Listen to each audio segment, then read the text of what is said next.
বন্ধুরা, আবার একটা নতুন রেসিপি নিয়ে তোমাদের মাঝে চলে এলাম। দেখতে পাচ্ছ এখানে তেল, পাঁচফোড়ন আর তেজপাতা দেওয়া হয়েছে। আর এদিকে দেখো কাঁচা কলা আর আলু একটা রেসিপি বানাবো, ঝোল বানাবো। তো দেখো পাঁচফোড়নটা হয়ে গেছে।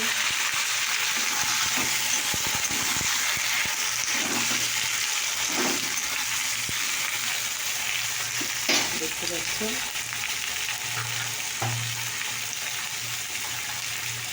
তো এখানে আমি একটু হলুদ দিয়ে দিলাম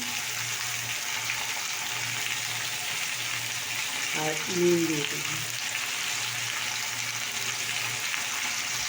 এবং নাড়াচাড়া করে ঢাকা দেব। বন্ধুরা এখানে নাড়া হয়ে গেছে। আমি জল ঢেলে দিলাম।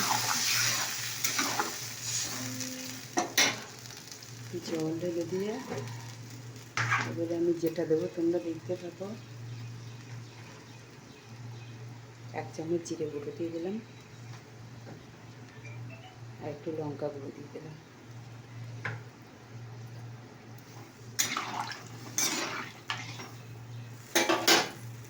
ব্যাস, এবারে আর একটুখানি জল দিয়ে ঢাকা দিয়ে দেবো।